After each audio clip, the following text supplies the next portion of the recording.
Great, thank you. And thank you all for joining us. If you love a utilization trend as much as me, you've come to the right place. So I might have even asked Norm to let me produce this session just so I could listen in. But on that note, let me return to the backstage after introducing this session's moderator and organizer, Angela Taylor, biomed informatics data architect with the Commonwealth of Kentucky's Office of Data Analytics. We appreciate your support, Angela, and yeah, I'll get out of your way. I'll let you take it from here. Thank you. Good afternoon, everyone. Thank you for joining us. We appreciate your time here. I'd like to just give you a quick note on the name of this particular session, the good, the bad, the ugly of COVID era healthcare trends. We felt like data analytics and collecting data during COVID very much felt like the wild, wild west. And all of the new and innovative ways that data was being collected and analyzed and disseminated, and that it was constantly changing, felt like a good lead-in for this topic. So we're going to start today with Ernie Shippey, who is a clinical data researcher. The clinical data research director at Vizient. He works with member hospitals on their clinical healthcare research projects using the Vizient CDB and Medicare databases. His topic will be discussing surgical procedure trends. So here's to you, Ernie. This presentation is looking at the COVID-19 impacts. This one, we're going to look at the role of ICU stress and outpatient surgery procedure migration.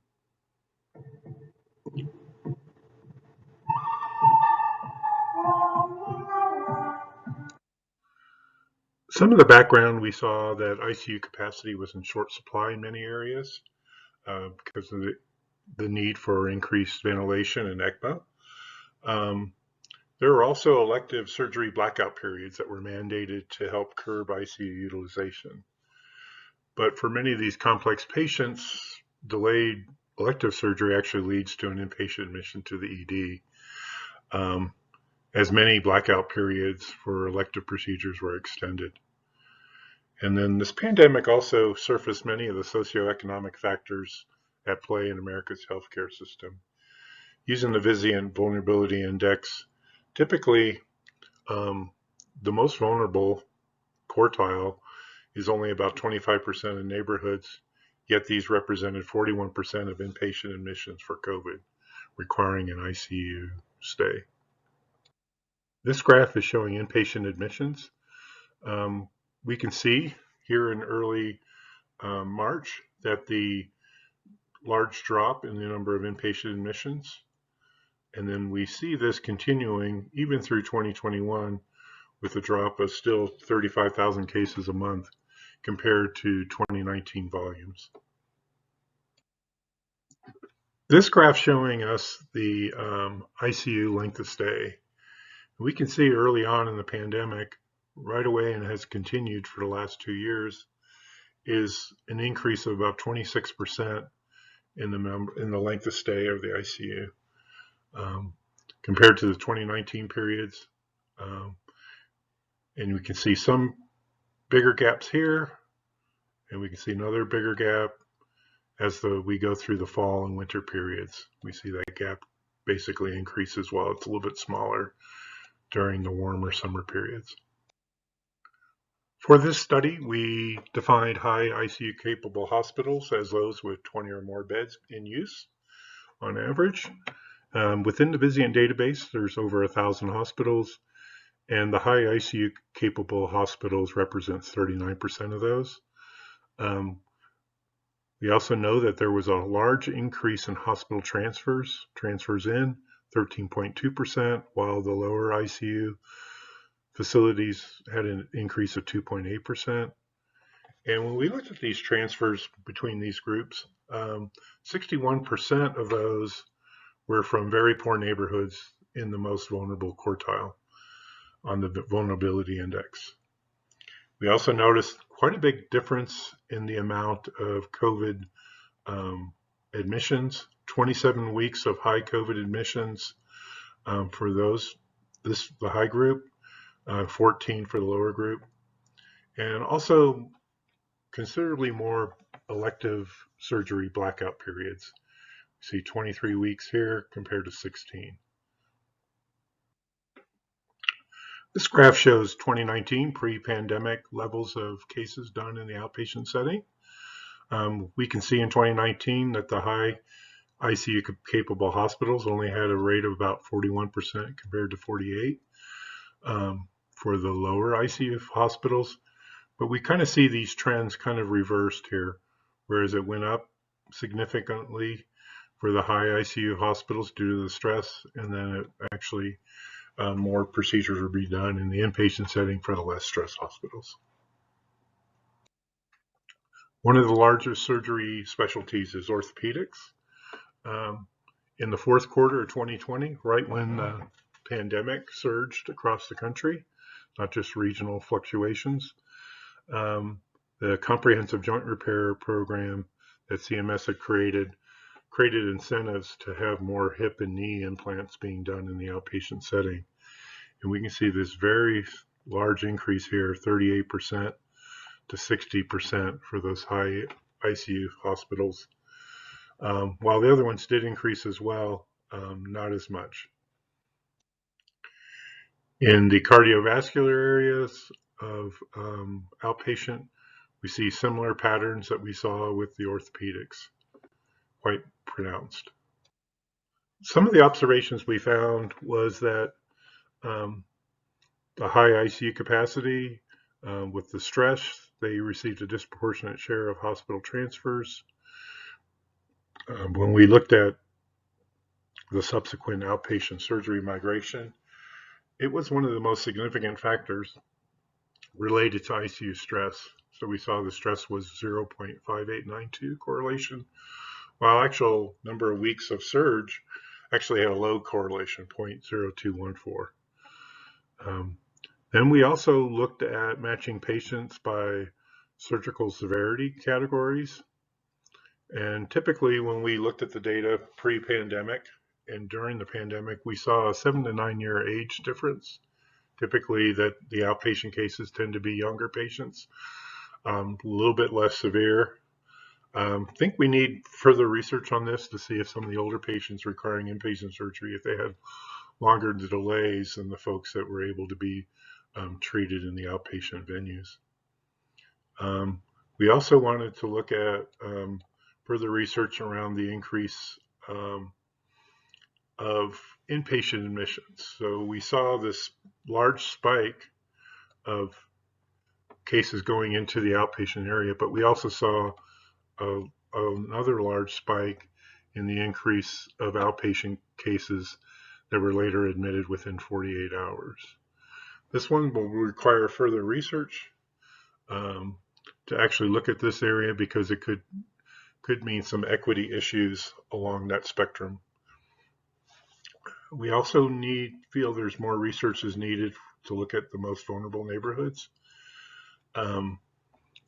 especially since we know a lot of those areas were hit with high COVID. They had more blackout delays. We're wondering if in some of these certain particular cases, certain types of hip cardiovascular procedures, if those delays, were they just a few weeks or were they actually a few months, to look at those to see what the delays were for those areas that were very highly stressed by COVID, and this the resource capacities of these few hospitals was just overextended. Thank you for your time.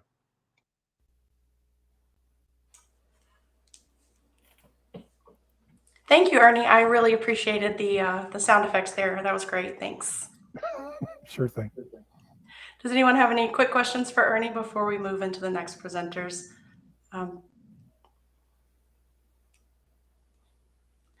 Okay, well, let's move forward, and we'll get back to questions for Ernie later in the session.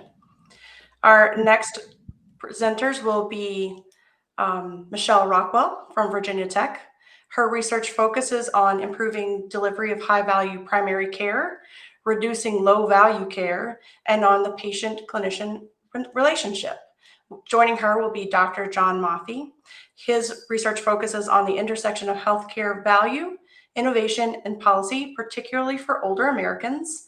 He is leading research on the effects of various COVID-19 related policies, such as telemedicine, payment flexibilities, on the accessibility, quality, and costs of care, and they will be discussing low-value care during the first 9 months of COVID. Michelle, I think you're... Hi there, my name is Michelle Rockwell. I'm a health services researcher at Virginia Tech. I'm so pleased to be here today to present trends in the utilization of low value and medically appropriate care in Virginia during the COVID-19 pandemic. I'm presenting on behalf of my co-author, John Mafi, who is a primary care physician and health services researcher at UCLA, and a tremendous team of collaborators that includes Kyle Russell and Jillian Capucal from Virginia Health Information.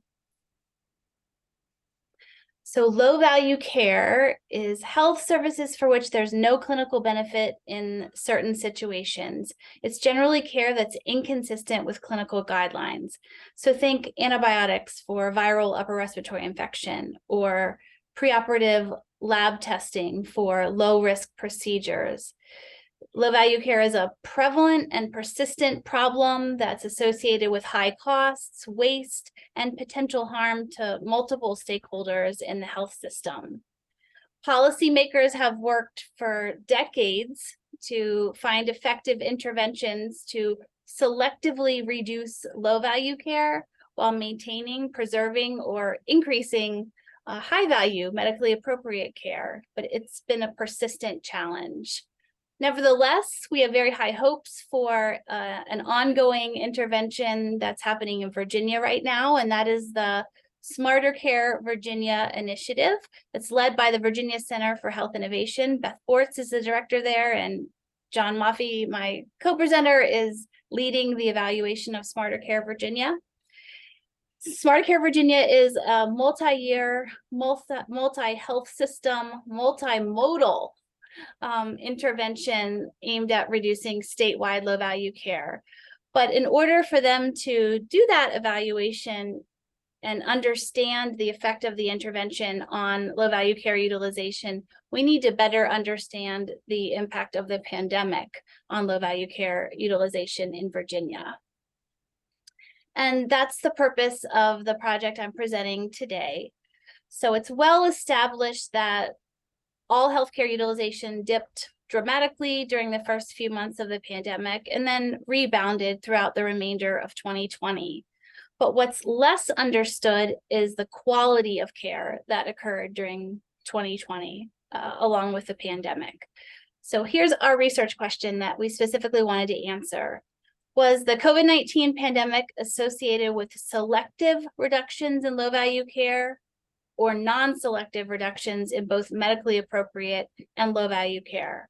Our hypothesis was the former, that there was a differential or selective reduction in low-value care. This one-time, hopefully unprecedented, big disruption created a natural experiment for us to study such trends. So we use the Virginia APCD to assess trends in preventive screenings, diagnostic tests, and preoperative tests from March to December 2020. We use the Milliman MedInsight Healthways calculator to classify these services as medically appropriate or low value.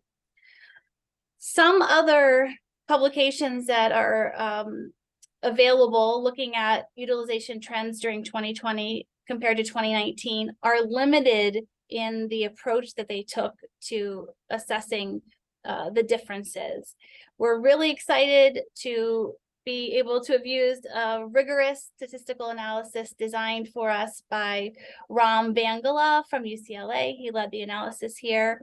We did a difference in differences analysis that allowed us to compare utilization in 2-month segments from 2020 to 2019. We looked at the change in utilization from January, February 2020, before the pandemic began, to March, April to May, June, and so forth, compared with how those trends changed in 2019. And the strength of this analysis is it allows us to account for secular trends, such as rising or decreasing utilization trends or seasonal variation. This slide shows the raw unadjusted rate of utilization per 1,000 patients for total, medically appropriate, and low value care. You see preventive screenings, diagnostic tests, preoperative testing, and then overall, which I'm mostly looking at here. So from 2019 to 2020, all three categories decreased by about 13%. So 13% decrease in medically appropriate care, 13% decrease in low value care. By just this first blunt look, it doesn't look like there was a difference in utilization. So here's our differences in differences analysis, part of it.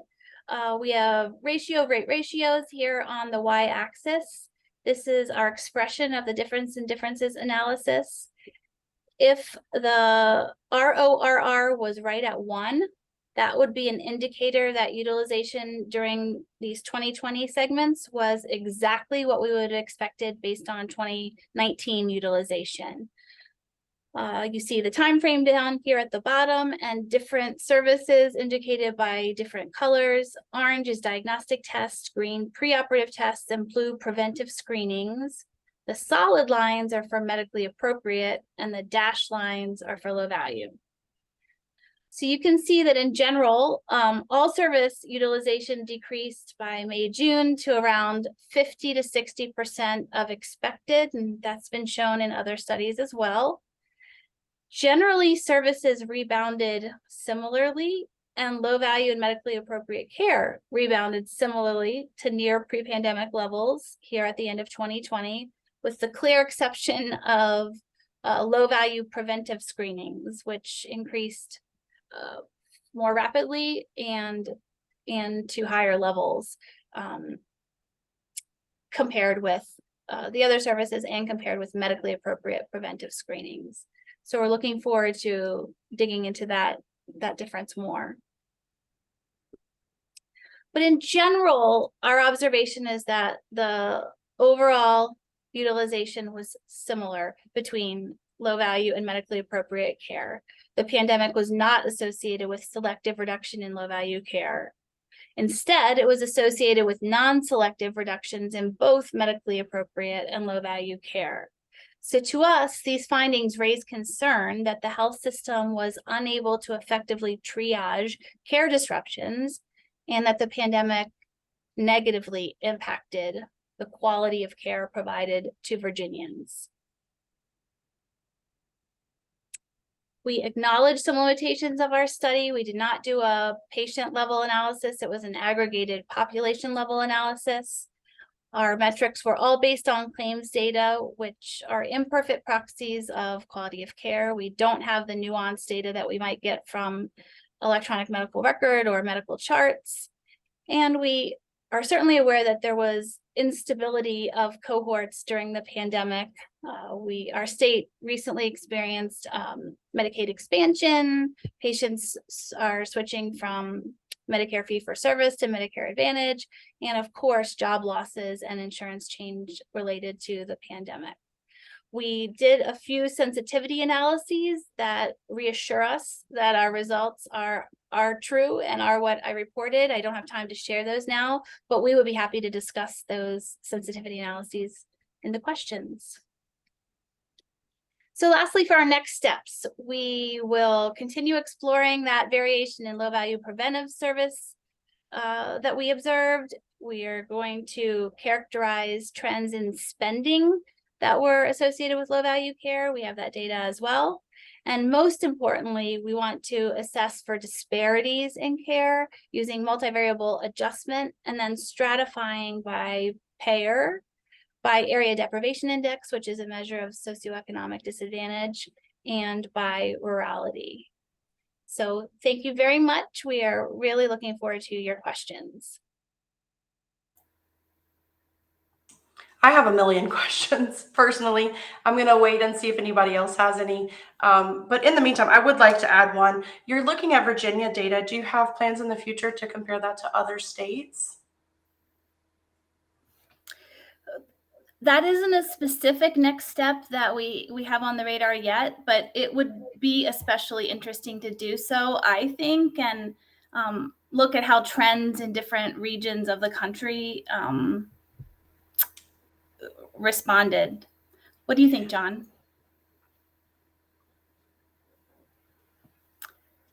Sorry, we are actually doing a national analysis using data from Milliman Med Insight, using their research claims database. And we are looking at the impact of the pandemic on utilization, access to care on various services. Particularly, we're looking at access to high value preventive services and also access to services in clinical scenarios which may not be as beneficial, where more care is beneficial, such as like acute back pain, things like that. So we will be looking at this on a national level, working primarily with Melody Craft at Med Insight. Great. I'm going to go ahead and move on to the next presenter. I have more questions for you at the end, and Ernie has some questions in the chat as well. But for now, let's move on to Dr. Runa Bakshi, who has her doctorate in epigenetics and joined the Louisiana Department of Health in 2017. So we've already had the bad and the ugly, and Dr. Bakshi will be hopefully giving us some information on the good with her presentation. Everyone, thank you so much for joining in on today's presentation. And my presentation today is called "Did Something Go Right in 2020?" And it is related to healthcare utilization for chronic respiratory diseases during the pandemic. And so this whole presentation is sort of based on the idea that, well, 2020, the year where it seemed nothing could go right, right? But there were certain things that could have had some far-reaching effects, even though they started off from COVID-19, but could have affected other things. For example, because of COVID-19, there was a lot more focus on chronic health conditions, and especially chronic respiratory conditions. So early on, there were lockdowns, there was online schooling, working from home. There was a lot of focus on hand hygiene, social distancing, wearing masks, and just generally staying home if you're sick. And all of these things, while they were important safety measures for COVID-19, they were also important ways of preventing other infectious diseases, all of which can cause the worsening of certain chronic respiratory conditions like asthma and COPD. And so the question we asked was whether these COVID-19 safety measures may have indirectly sort of had an impact on the number of emergency department visits and hospitalizations for asthma and COPD. Being other respiratory conditions, we would maybe expect there's to be some effect, but as a control, we wanted to look at heart attack or acute myocardial infarction, AMI, because this is something unpredictable, it's something acute, non-respiratory, so we just would not have had expected to have any effect on AMI, so that served as our control. And here we looked at these conditions in 2020 versus the prior years. And we looked at it from 2016 to 2020, the percentage of emergency department visits and inpatient stays that were related to asthma, COPD, and AMI. For AMI, it's only inpatient stays because all emergency department visits pretty much resulted in hospitalization. And we looked at it by age group and race, and using the breakdowns that are used by the National Environmental Public Health Tracking Program. We also wanted to consider whether or not there could have been effects on deaths as a primary cause from these conditions. And so we looked at that as well for the same time frame. So looking at the percent deaths from these conditions where asthma, COPD, and AMI was the primary cause of death, and also where there were any cause of death. And we looked at the trends using joint point trend analysis software, really trying to see if there was a difference between 2019 to 2020. We also looked at sort of comparing 2020 to the average of the prior 3 years, and there really wasn't a whole lot of difference. So we only went with 2019 versus 2020. So here's the data for asthma. You can see on the left, there's asthma emergency department visits as a percentage of all emergency department visits.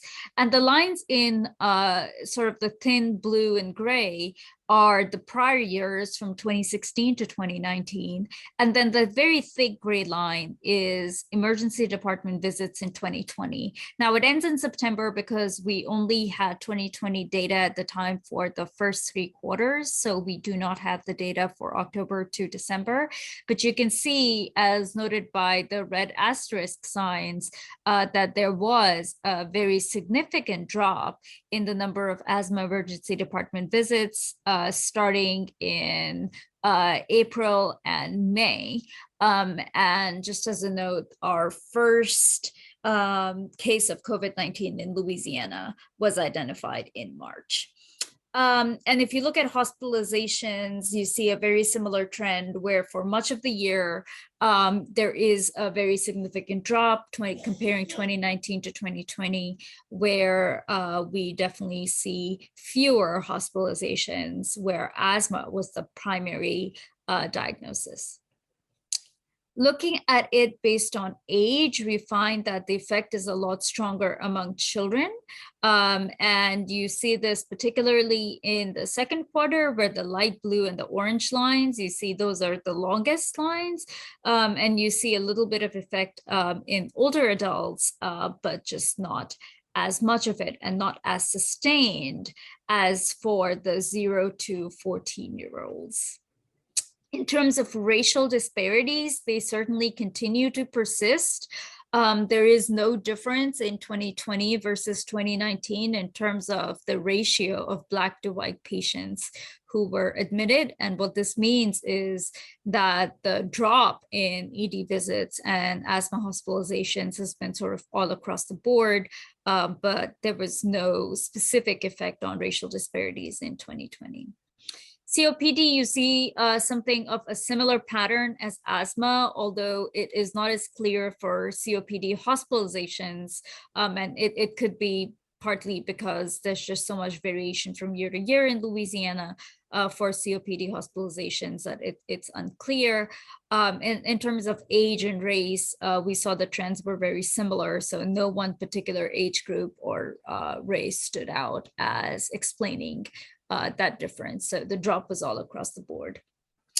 AMI, on the other hand, we see absolutely no difference in 2020 compared to prior years. There was a very little dip and in March of 2020, but honestly, we're not certain if that had anything to do with COVID-19 as opposed to just sort of a random drop. So then, of course, the question might be whether there may have been some negative outcomes because of these fewer asthma and COPD hospitalizations. Were people suffering more because they weren't going to the emergency room when they needed to?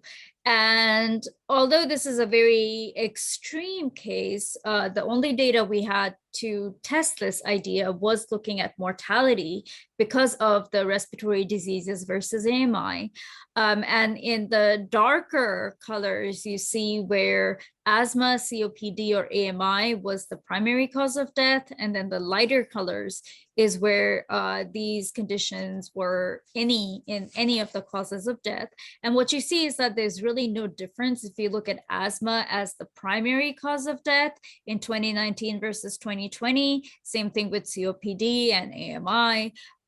If you look at asthma as any cause of death, there was a little bit of an increase in 2020. And this is probably more indicative of the fact that more people with asthma may have been affected by other conditions in 2020, maybe COVID-19, resulting in a greater number of deaths. But it doesn't look like asthma, COPD, or AMI itself caused any more deaths as a primary cause. And so then this, of course, begs the question, could something have gone right in 2020? I mean, there are many explanations for reduced utilization of healthcare, fear of infection, for example, hospital capacity was a big question. But some of these possibilities are positive and worth further exploring. We have been trying to get the number of ED visits and hospitalizations down for asthma, especially among children, for a very long time. And so if something could have gone right, it's worth considering why that might have been the case. Perhaps this was because of the greater focus that there was on taking care of one's chronic lung conditions, for example, by better medication adherence, self-isolation when sick, masking, expansion of telehealth. And so, you know, some of these things that could be possibly sort of strategically recreated and tested are worth testing out and seeing if they can improve the number of ED visits and hospitalizations that we see for these conditions in the long term. So the major takeaway is we're all ready to go back to normal and call it a day for COVID-19. But as we do that, let us not throw the baby out with the bathwater. If something could have gone right during 2020, during the pandemic, let us keep that in mind. And that is the end of my presentation. I'd like to thank several people from the section of Environmental Epi and Talks, as well as Dr. Miki Shin from CDC's tracking program, and Charles Hawley from NADO, who were crucial as part of the content work group, the tracking content work group, as part of which this work was conducted. Thank you very much. Thank you, Dr. Bakshi. I think we all learned a lot about washing our hands during COVID, and that we maybe not all of us do it particularly well. So that's something I'm definitely going to keep. We do have a question in the chat, and I have several questions for you as well. But Ben asks, without a Louisiana ABCD, did you have to restrict the analysis to public hospital data, or does the data represent all hospitals in Louisiana? It is all reporting hospitals in Louisiana, all hospitals that reported the data. Mm-hmm. During COVID, we do know that people took a little bit more initiative with their physical health, and particularly being outdoors. Is that able to be teased out of the data here, maybe in the slight uptick in deaths where asthma is a cause? You know, I don't know. You would think that if there was, so the deaths were really where asthma was any cause of death.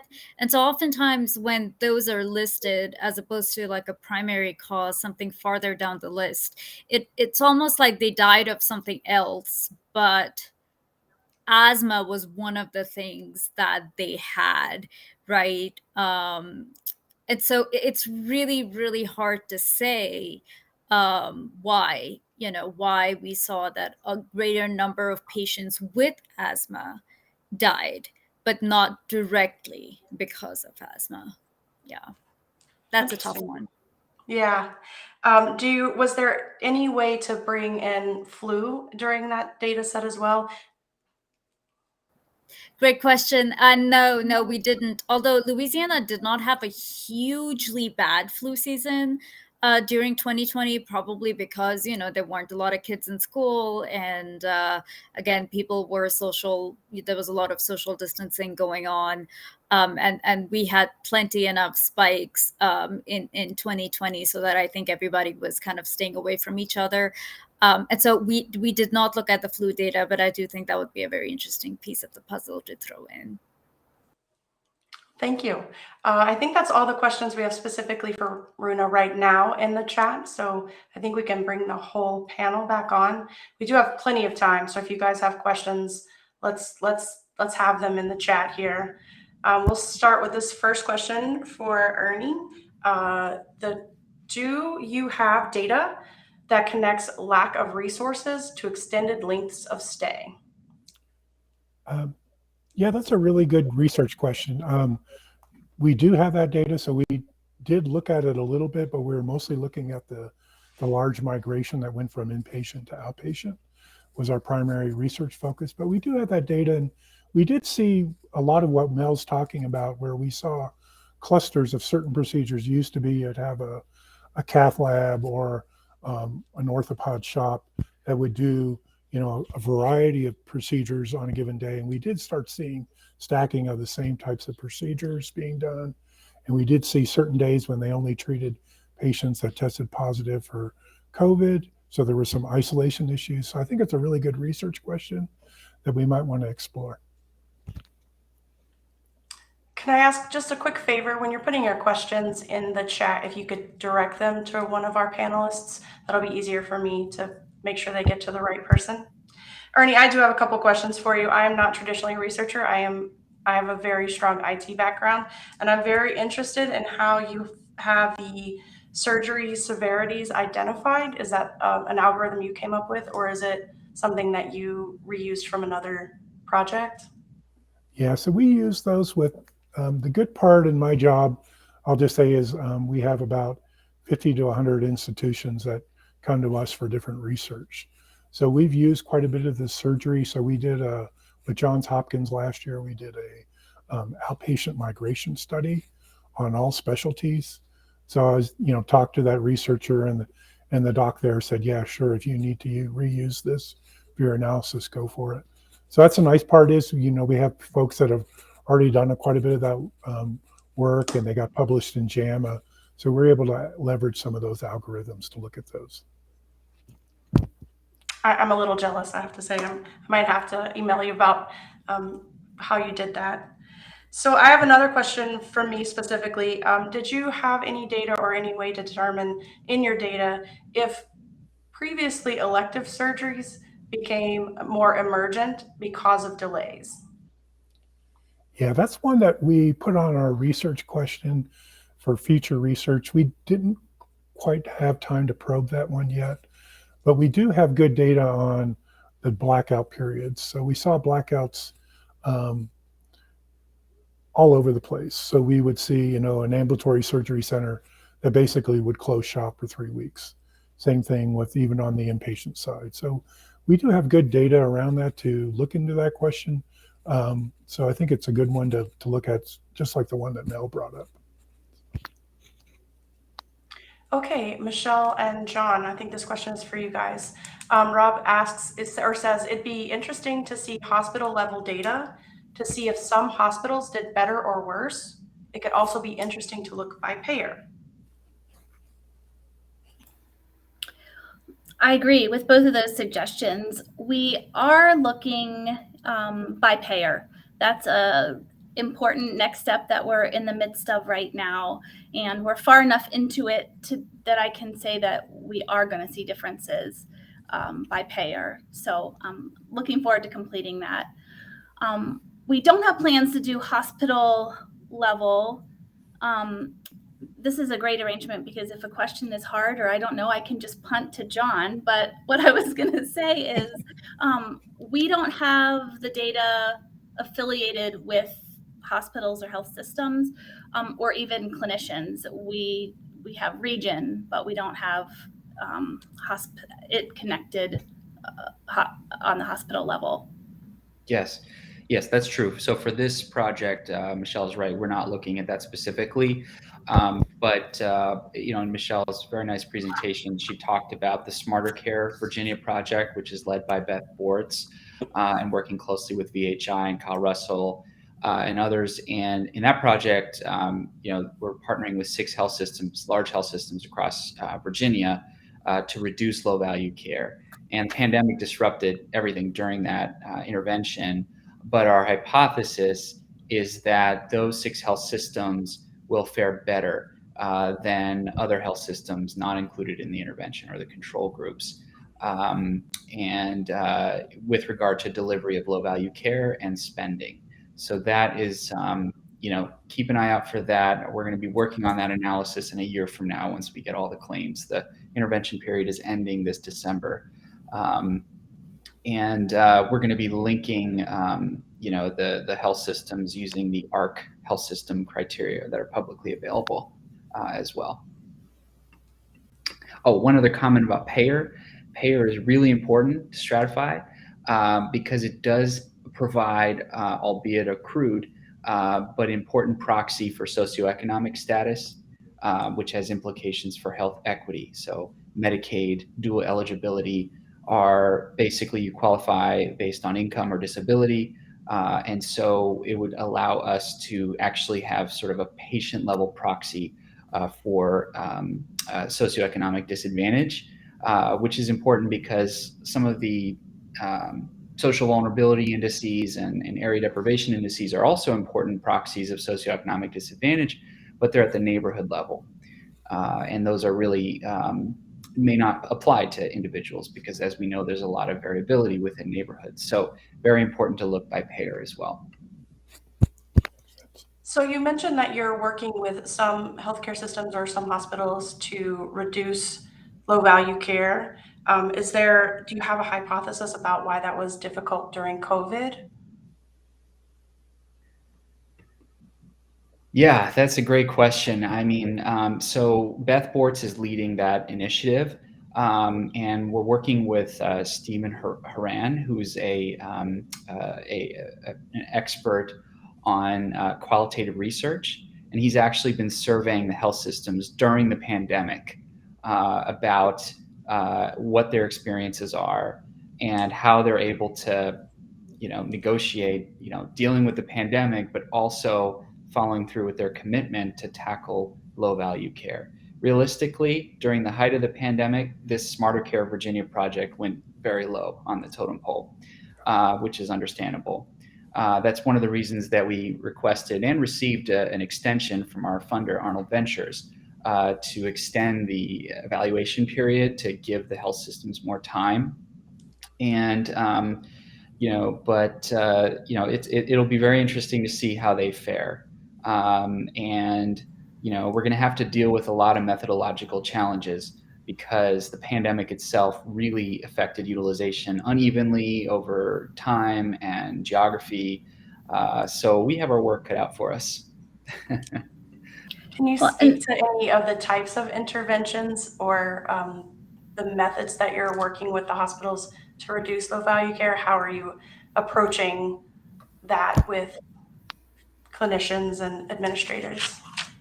Yeah, real quickly, the focus is providing performance reports at the physician level and at the clinic level within these health systems, using the Milliman MedInsight Health Waste Calculator, working with Marcos Daiquiri's team.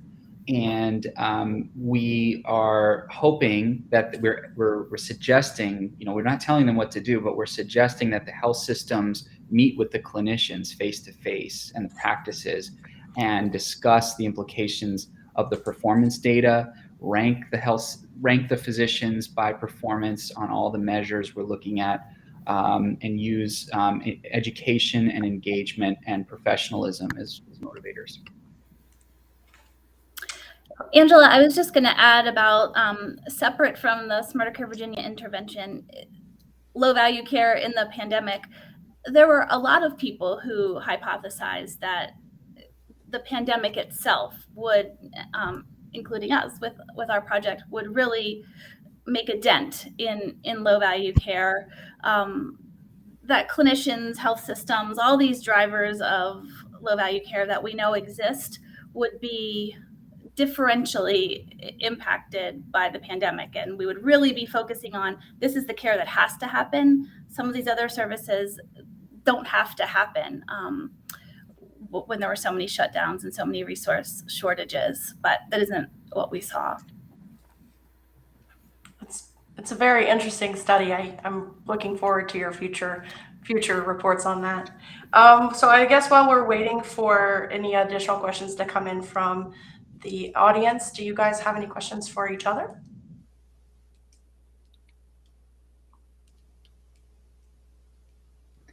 Very interesting presentations. Runa, I was really intrigued by your findings and pardon me if I missed it, but you already kind of alluded to the fact that the asthma-related death rates went down, the COPD-related death rates went down, and you surmised maybe that's because COVID as a cause of death may have gone up. And have you looked at if because causes of death are often multifactorial, and could the sort of decline in asthma as a primary cause of death may have gone down, but could it be that it was replaced by primary cause of death COVID, but secondary cause of death COPD or something like that, looking at some of the secondary diagnoses and things like that? I don't know if you were able to get into that or not. Yeah, so actually there was not a huge difference in deaths. The reductions that we saw were mainly in hospitalizations and ED visits. So as a primary cause of death, there was absolutely no difference, but enough people died, unfortunately, in Louisiana that for the first time in many, many years, the total number of deaths saw, significantly, like statistically significantly went up in Louisiana in 2020. And I think it's exactly what you're saying. Like, I think a lot of those primary causes of death probably were COVID-19. But if you look at asthma or COPD as a primary cause, there really wasn't any difference.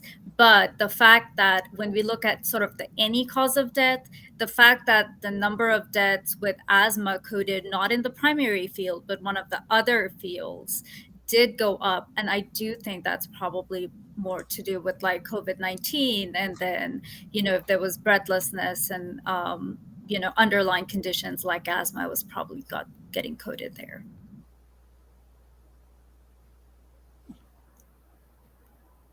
Okay, it does look like we have another question in the chat for Dr. Bakshi.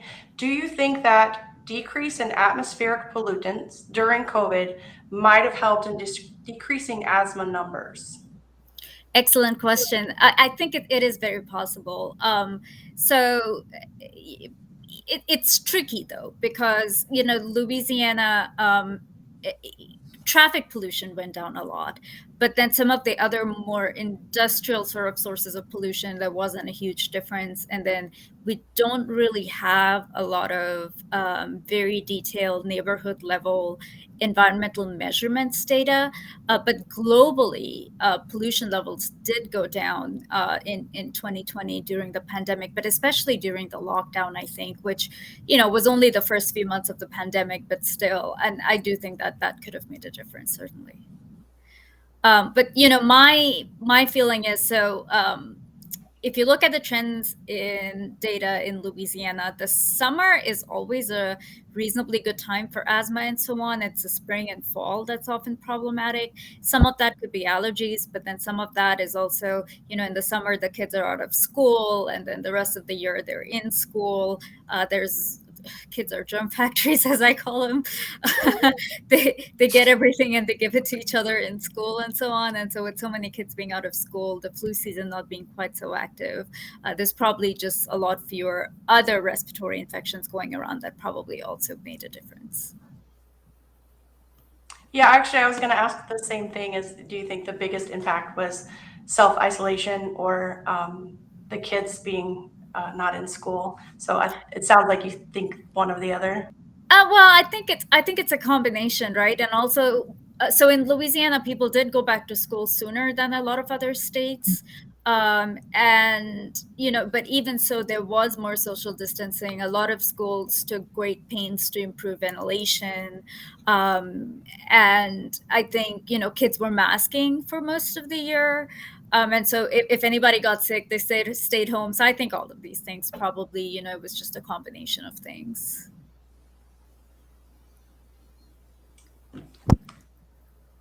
So I think we do have another question here from Deborah. I think it's for Michelle and John. Do you consider other comparison events for children? I'm not quite sure who that was directed to.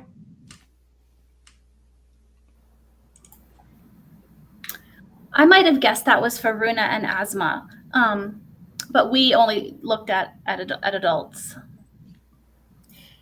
Yeah, and we didn't look at other like sort of upper respiratory infectious diseases, but it's certainly possible that some of those just played a role. But as a general rule, those unless they're very young kids or much older adults, we don't see a lot of hospitalizations for them, probably a few more ER visits. But no, we didn't look at them specifically, but they certainly could have had a role in the decreased asthma cases that we saw. John, you said you had a question for Ernie. Would you like to? Yeah, very interesting findings, Ernie, and I, was curious if you could explain a little more on how you define the surgical blackout period. We're struggling with this in our own Virginia analysis of low-value care because if there aren't any surgeries, then there aren't going to be any low-value preoperative tests. You have to control for that. So I'm just curious if you could tell us a little more how you were able to define that. Yes, that's a really good question. We first looked at elective procedures so we could see in the surgeries done at the ASCs, ambulatory surgery centers, inpatient, and the various outpatient clinics. We looked at the overall, how many are coming in actually for elective. We saw big switch offs just looking at the admission status. So that gave us one clue. Another one was we went out and we actually trended each week in 2019 and then did a similar one for all the different procedures in those periods. And we looked if we saw the volumes go down from like typically 18 procedures per day. We could definitely see it going down to basically zero. And we would define that as a blackout period as soon as we saw no procedures being done at this particular ambulatory surgery center until the next time we actually saw an event. So we basically used the procedure dates and the facility. And we actually, in our data, we actually get details around like the ICU and the ORs even being used. So we're able to leverage some of those things to basically map it all out. But it became very interesting just because of those blackout periods, because you could quickly see a lot of it was driven through the ICU over utilization. A lot of the hospitals that had those big ICU bed capacities and the nursing staff, they were stressed out so much just due to the sheer volume and the increased length of stay mostly due to the severe cases of COVID. And plus, they were accepting all transfers, all the safety nets. They were taking those in as well. So we mostly have that nice detailed data where we can actually pinpoint that and actually lock it down to each actual physical facility. But it's a good question. So we're able to do that pretty well. We had to take a few hospitals out where we couldn't quite do that, where we didn't have really good data in 2019. So we tried to only do it for the ones that we had good data for pre-pandemic and post. Dr. Bakshi, do you have plans to extend your research into the time when kids, particularly for asthma, when kids went back to school but they were still masking? So I would be curious to know if it's now school or the masks. Yeah, great question. So the latter part of the year actually does sort of involve that, but then we didn't have the third quarter data. And that is something that we're still sort of looking out for. But yes, I would love to do that. So the checking out on the latter part of the year when kids did go back to school, but then also extending it into 2021 and 2022. Like, I think it'll be really interesting to see whether these trends were sustained or as things sort of slowly went back to the way they were pre-pandemic, if it sort of again went back to being normal. So I think all of those things would be very interesting to see.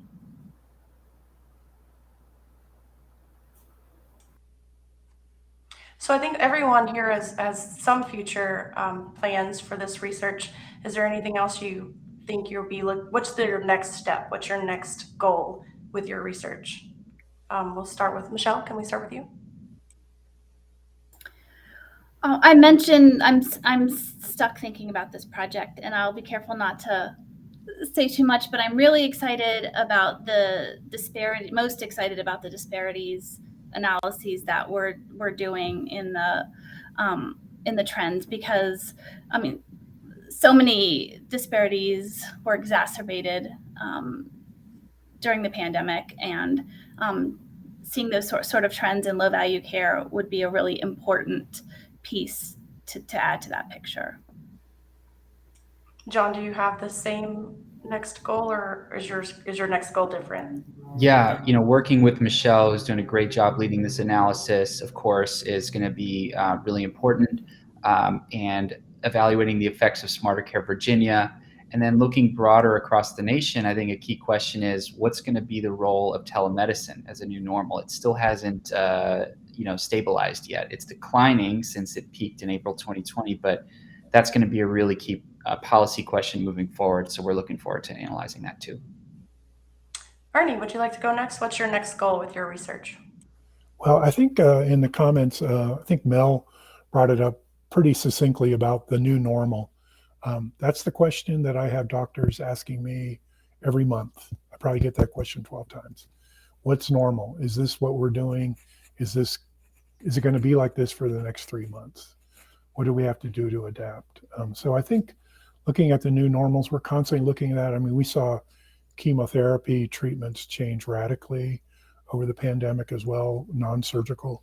So we're seeing a lot of different events, especially with isolation, and then to John's point about telemedicine. We're seeing telemedicine being used smarter as pre-visit prep, so that, helping them to schedule their appointments. So we're seeing quite a bit. So I think anything we can look at is what's the new normal, because when we have a group that looks just at predictive analytics around different surgery areas. And to be honest with you, everybody is very confused right now and trying to help guide our hospitals, but there's so much variation going on across the country that it makes it quite a difficult job. So I think we're going to keep looking for those new normals when we can actually find those, because we're finding a few every couple of weeks. We find a new one and share it with our members, but it's pretty difficult. And Runa, would you like to end us out with this? Yeah, I think it's exactly what I said earlier, and I think Mel put it very nicely in the chat. Just seeing if this is the new normal or if we return to sort of what was pre-pandemic would be the next step here. Well, I'd like to thank all of our panelists and our audience for their time today. And with that, I'll pass it back to Charles Hawley.